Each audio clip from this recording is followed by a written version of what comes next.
Hello and thanks for joining me today. This is Danny and welcome back to my FTP Infinity world. I'm not at home right now. I am in a village, far from home, because I am getting ready to build a little arena that's going to be a mob arena where mobs can fight each other and look silly and all that.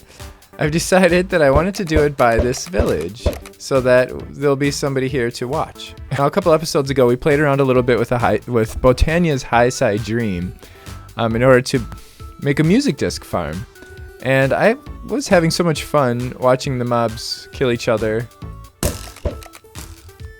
that I decided that I wanted to make a mob arena. Let's use a lumber axe for this tree. Look at that. Raining saplings. Oh, there's a big hole here. We'll probably have to fix that.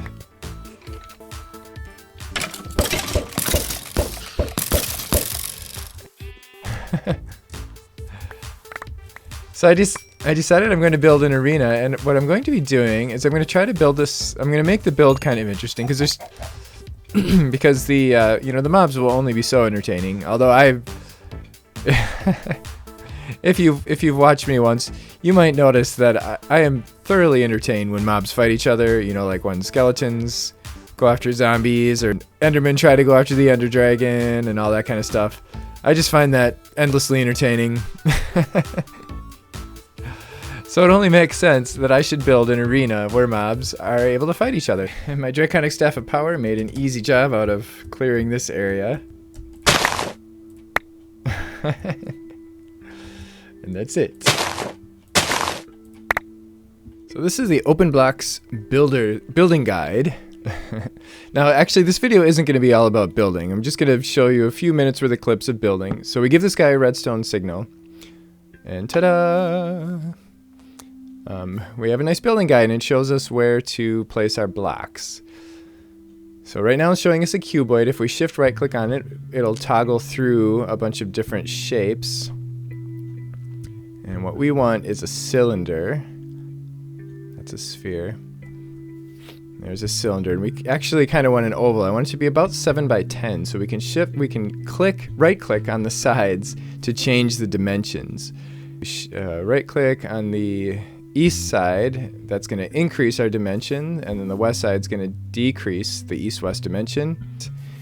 And then if we right click on the north side, it's going to increase. And then if we right click on the south side, it's going to decrease the north-south. So what this is going to give us is the floor space. And then the stands and the balconies will go out about 8 blocks from there. And then, of course, we're going to have the retractable roof up on the top.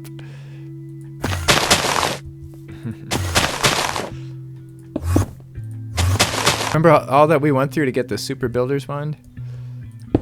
Here's where it pays off. Look at that.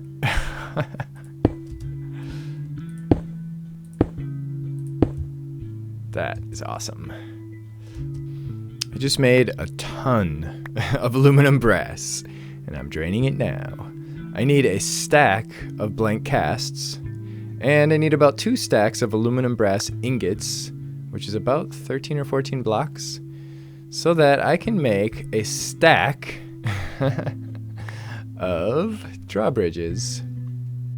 So I decided just to have 3 different levels for the roof, so it's a very shallow dome, just because that'll make the retractable part much easier. I'm going to replace all these blocks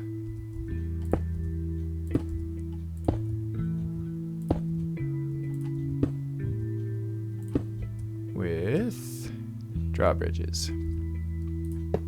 So the block that we put here is going to be the block that appears, and then we can put up to 16 here. We give this guy a redstone signal. Actually, let's give the one in the middle so that we can do all 3.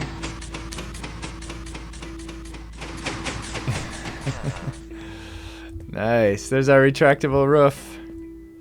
I love it. We can let the sun in, or the rain, or whatever's going on. Or we can close it. Nice. Arena is complete. It has everything except for the mobs. That'll be the next part. But the build is done.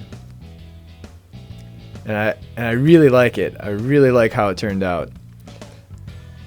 The whole thing is made out of cobblestone and wood. And actually the roof is made of stone, colored stone. But this is all chiseled cobblestone. This is huge cobblestone tiles, and then we've got detailed cobblestone bricks there. Here's the upper level. The view is slightly obstructed up here, but that's okay. And then there's stairs going down to the other level, and this is actually going right out to the, it's connected right to the wall. Here is our retractable roof. I'll show you that in a second. And this is the battlegrounds right here. This is where the Heisie Dream is going to go, which is going to cause the mobs to fight each other. I'm hoping that they're not too far apart. But what I did is this is where the spawner is going to go, and the spawner does a 9x9 area, so 4 blocks out in each direction. So the whole area that is potentially spawnable is covered here. They can get out, but the other mobs can't get in. So the way I'm going to have this set up, I'm going to have a mob counter here that's going to count how many mobs are here, and it's going to give it a redstone signal, just like we did for the disc, so that we would only have one creeper at a time.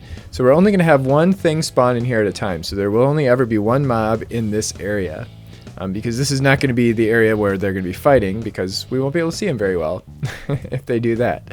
So the idea is that they're going to spawn, one's going to spawn over there, and they're going to sense each other, and they're going to be like, and then they're going to go out here, and then they're going to meet right about the middle, and for our viewing pleasure, we'll be able to see, we'll be able to watch from here.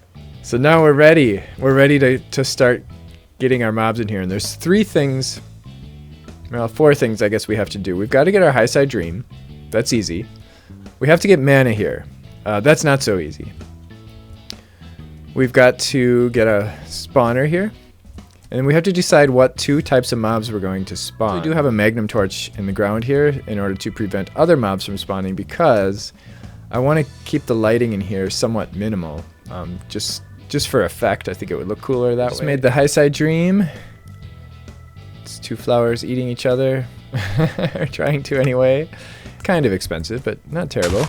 So I'm just going to place that there. However, it does need mana. So I'm just going to stick a mana pool right there and set it to accepting from items, which it is right now. You can see the arrow is pointing from a mana tablet to the mana pool, which means that it's accepting mana from items. I'm going to grab my greater band of mana, which I don't really use anymore because I now have this mana mirror. I'm going to throw that in there, and that'll fill up with mana, and therefore so will this. Oh, actually, you know what? Let's just get rid of it and replant it, and it's now bound to that mana pool. And it apparently doesn't need much mana to fill up. 2 mob counters, and of course 2 auto spawners. So the auto spawners are going to go in the little spot here.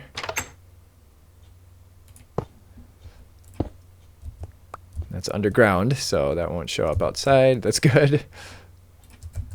Put this guy. Now when we set this thing down, it's facing away from us, so we would want to stand outside to set it, but whatever. Okay, so now from here, we're basically, this thing doesn't even require any power, so all we really have to do is to have a redstone signal going directly from there to here. If you happen to watch my music disc automation video, these things will output a redstone signal corresponding with the number of mobs that are found in a 5x5 area in front of it, I believe. And this guy, the auto spawner, will stop running under any redstone condition, any non-zero redstone condition. So as soon as this thing sees a mob, it's going to output a signal of 1, and this thing will stop running. So we'll only ever have 1 mob at a time in this this little area here. This is my control room, or my control area, so I can turn on and off this spawner and that spawner over there, and I can open and close the roof. All from right here, and it doesn't affect the trapdoor. Nice. Now I just need to clean up this mess, which should be relatively easy because I've got these conduit facades that I stuck in a painting machine with this same pattern, the detailed cobblestone bricks. So we just click on the conduit. Damn it! Ah! I just killed a bunch of villagers. Hello and welcome to the main event. Any minute now, our main event is going to be starting and the fans are going wild. Actually, I think they're going wild trying to get the heck out of there, but they're going wild just the same. It took a lot of tweaking and a lot of testing and playing around, but I think I finally got this thing where we're actually going to be able to see some interesting action here in the stadium. Are you ready? Our fans look like they're ready, I think. I don't know. I tried to kind of spread them out. But they're all clustering around in this one area. They're kind of causing a little bit of lag too. So we'll see how this goes. And once we add a bunch of more zombies. So it's just zombies on zombies. Well, this guy seems content. The rest of them are just freaking out. Oh, right. We need to close the roof. I actually have some dark glass up there now. It doesn't look as cool, but it should... I don't know why he just died, but it should stop them now from burning, unless they go on the edges. Yay, here we go! We've got action. Oh, and this guy's pegging people out. We have a rule here. Hey, where's my empty safari net? We have a rule here in the stadium, and that is if you're going to interfere from the stands,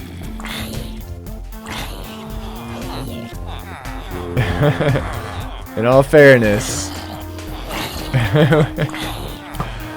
we've got to give your opponents a fighting chance.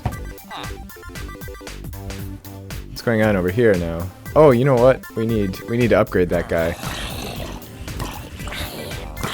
We've got a lot of mobs coming from this side.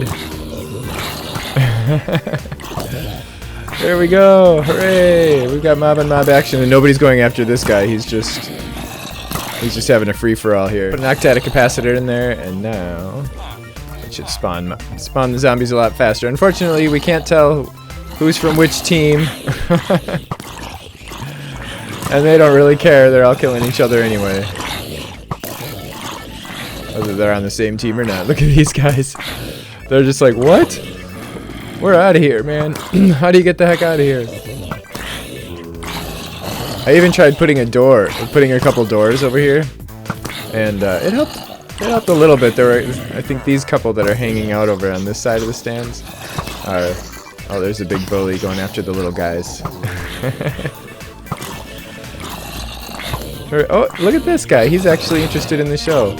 One of the few. Look at that. He's actually watching. Oh, they must... Yeah, if they stay on the edges, they're going to get burned because that's... The sun actually goes through the stained glass, but it doesn't go through the dark glass. Which is unfortunate because the dark glass doesn't look nearly as cool as that paneled stained glass. Oh, somebody's actually going to try to go after him now.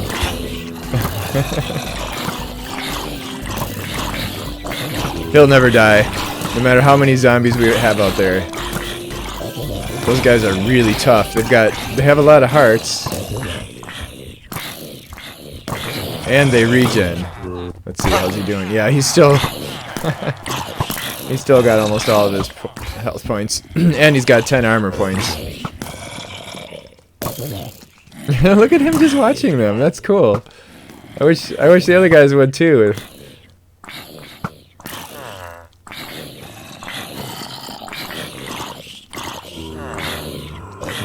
There's rotten flesh everywhere.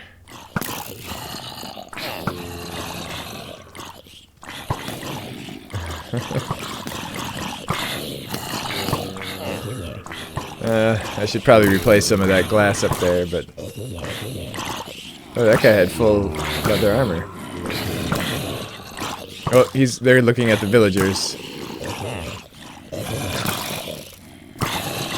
It seems like the ethereal glass, or the Heisie dream, doesn't always affect them when they first come out.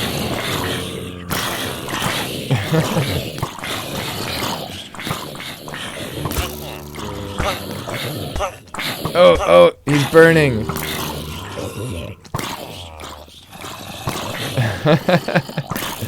Oh, this is great. This is exactly what I wanted. Ooh, a chicken jockey.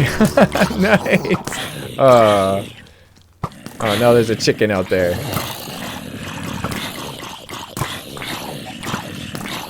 He's trying to get to the villager. And the villager's just watching him. Whatever, dude. You can't get me.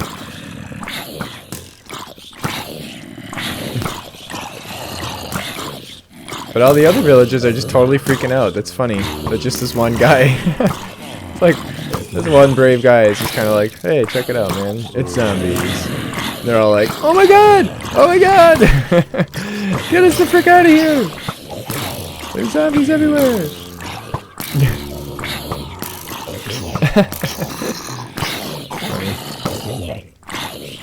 They are totally safe, though. There's no way that the zombies can get out. And there's no way they can get in, because we've got a micro block here, so this is just slightly more than 1 block tall, so they can't jump to the top of the railing. Oh, it must be getting nighttime. They're going to sleep. They're still running around frantically. They're asleep. Oh, that's weird. Let's check on our little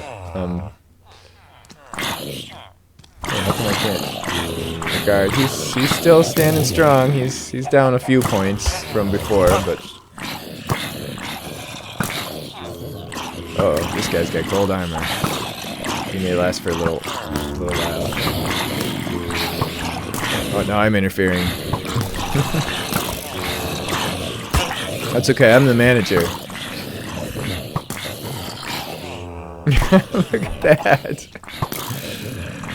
I guess it wasn't exciting enough for them. I've just got the Ender IO powered spawners. They use broken spawners in the world and some XP to set whatever they're going to spawn. And then I had conveyor belts in this whole area, but they weren't spawning because of the conveyor belts. Like, it was really reducing their spawn rate. So I got rid of all the belts except kind of a ring around the outside, just to make sure they don't linger in there for too long. And I was using the Mine Factory Reloaded spawners, these guys, the auto spawner, but they just spawn too slow that we just weren't getting enough action. I'm just like, we're just waiting, and then one would come out on this side, one would come out on this side, and eventually they'd meet each other in the middle. But what was nice about it is that you can tell it to do an exact copy. So I had guys with red helmets over here with red leather. I actually had them pick one up, and then I had guys with brown caps over here. So so we had kind of a brown versus red team.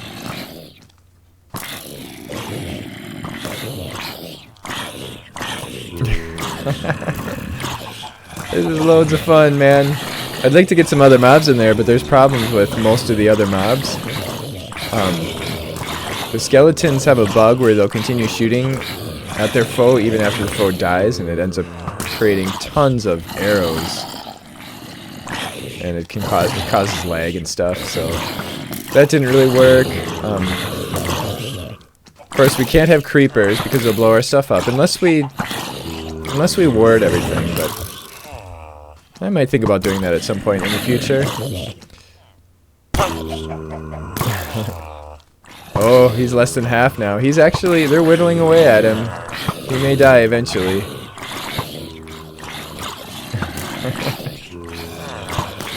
It's a rumble, man. It's gonna drop a couple diamond swords over here and see if any of these guys pick them up. And a couple of stone swords. Look at that. The little bunks. Oh, cool. We got one with a diamond sword. Nice. Awesome. That one's got a stone sword.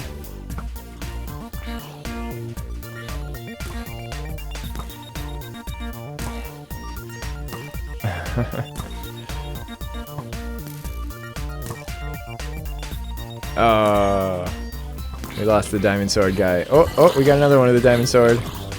Nice. So I'm gonna pick these up out here. Whoa.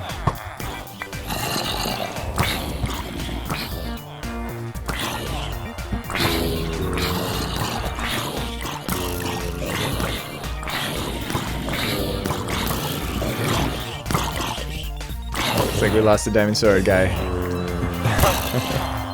And he actually dropped it. That's cool.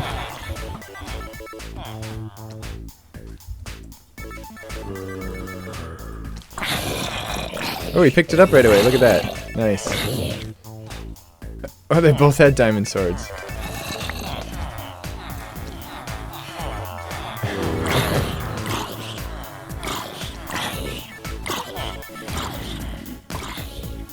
Put a full set of diamond armor down there too, and then they'll last longer.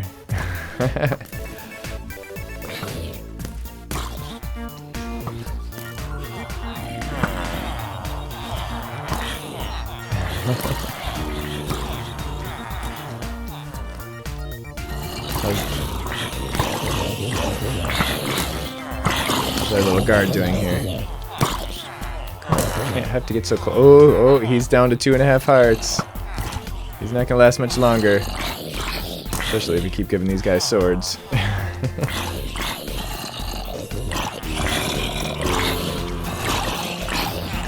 Oh, must be daytime. Going after the baby with a diamond sword. Oh, he got him. Oh, now they're all excited. Nice. Alright.